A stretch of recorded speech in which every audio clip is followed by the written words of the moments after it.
everyone, and welcome to this Facebook Live.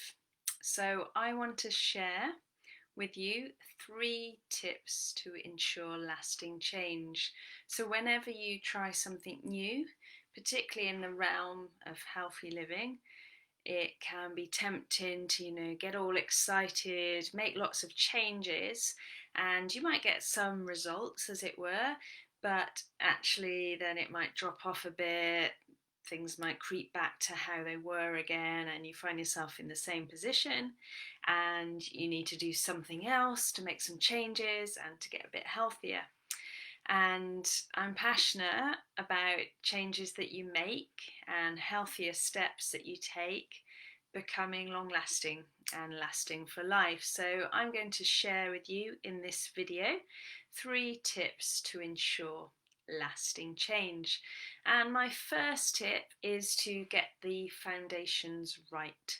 So it's no use building something on top of soil if there aren't any foundations below, because we all know what will happen. It will crumble and it won't last for very long. So it's really important as Christians to get those foundations right and digging into God, to make sure that God is our motivation, and to make sure that we have an open, honest relationship with God, so we can talk things through and work things through in this area to make sure that we have the right foundations to build upon.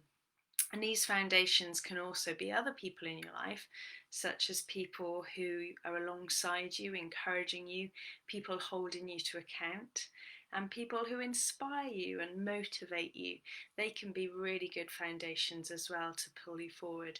And also removing any obvious kind of barriers or hurdles so that there's room for something to grow. So that's the first thing, is to get your foundations right so that it is long lasting change and not just something that will fall away and you'll have to start all over again. Number 2 is don't just focus on the physical. So don't just focus on changing your exercise and your nutrition, trying to move more, trying to do some wacky new exercise program, trying to eat better, because unless other things are right and balanced in your life, then they might not last for long either. So make sure that you're balanced in all areas, otherwise it won't last. So how's your relationship with God, that we've already talked about, but how's your relationship with others, with your friends, with your family? Do you spend enough time looking after yourself? Are you making sure that you get recharged? So whatever that means for you, whether that's rest or whether that's spending time with others or doing something that energizes you and fills you up, and make sure that you're not just giving out. What about your connection with other people and your connection with God and your satisfaction in your life and in your hobbies and your career?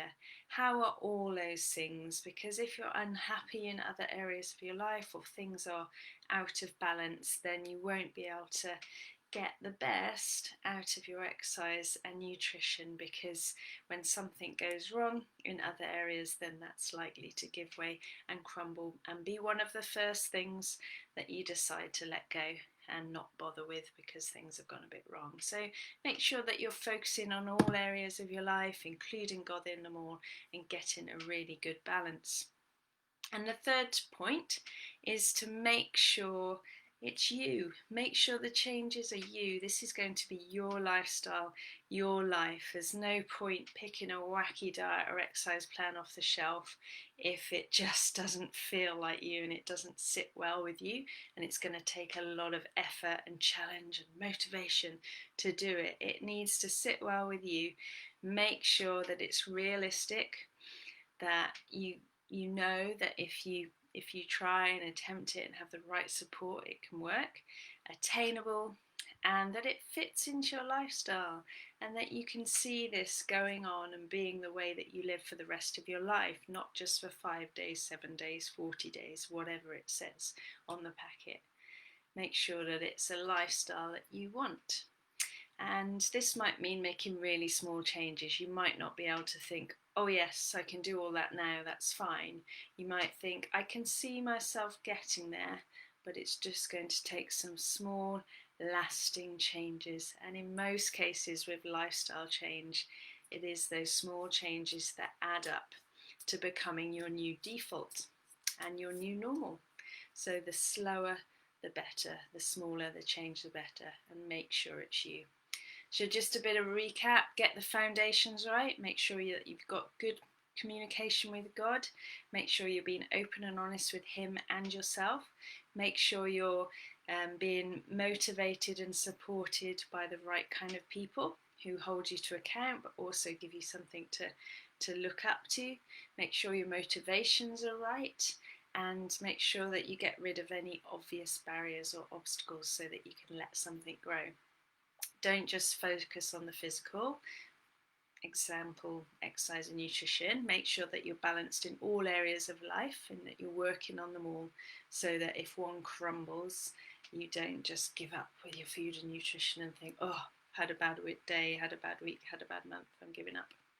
Make sure it's you. This is going to be your lifestyle and your life. So make sure you just make small changes that are comfortable for you and realistic, because if you want freedom in this area, then it has to be your life and your area and for it to feel like that.